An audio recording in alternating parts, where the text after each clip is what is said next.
Now, a lot of people were talking about Bo Nickal's last fight, talking about Bo Nickel as a fighter in general, the UFC trying to make him the face of, the UFC. And we see UFC kind of prop up certain fighters and celebs and stars. Do you think that he could be a potential face of the UFC? Yeah, he's going to continue to do what he's doing, right? But he got, I think it's great that he lost, right? Like, let all the guys talk shit about holes in his game, but he's a competitor. He's a true competitor since he was 6 years old. He's been wrestling. He's been competing every weekend, and he's lost so many times and been able to bounce back from it. So seeing his bounce back is even more impressive because now he's got that fight in him and he wants to do it. Yeah, I think that the way fighters used to be built in the old days compared to how they're being built now, like those less cards, those less noise. Like when Rampage fought, the whole country kind of stopped because you knew he was going to fight. Yeah. It was a big buildup. Now there's so many fights and so many fighters. I think it's a lot harder for them to build stars. It is. There is, because like you said, there's fights every weekend. It's harder to build stars. But then when you do have those stars, you got to put them on this pedestal a little bit to continue to fuel their fire so that you do have those eyeballs that are going to tune in. Love them or hate them, right? You're going to tune in to watch it.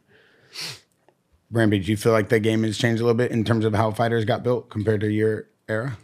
It should be easier to build stars now with the internet and how fast information travel. So that's true. I think if they're not really building stars like that, maybe it's by design.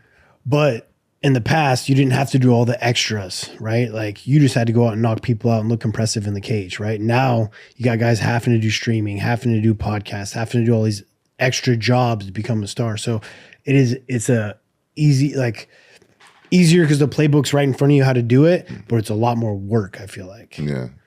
I mean, you see it, you're streaming all the time. That's a lot of work. That's a full-time job. You know I know, what I mean? Man. Just coming up with ideas just to stream. Like today, I don't know what the hell I'm going to stream. You're constantly having to think of content to create. Every day.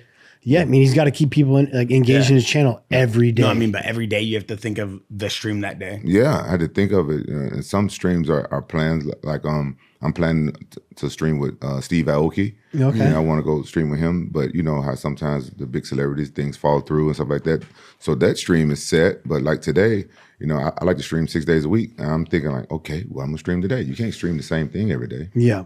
Yeah, you got to be a form of entertainment all the time. Yeah. That's a lot of work. That's a lot of work. And I wasn't like a huge fan of social media coming up. I was like a little bit of the in-between stage, right? Like that's when Instagram and Twitter and everything started blowing up to where before you didn't have to, and I wasn't like a big fan of it, right? But what exploded my career was having those rivalries and being on the Ultimate Fighter and whatnot and having to do those extra jobs. Yeah.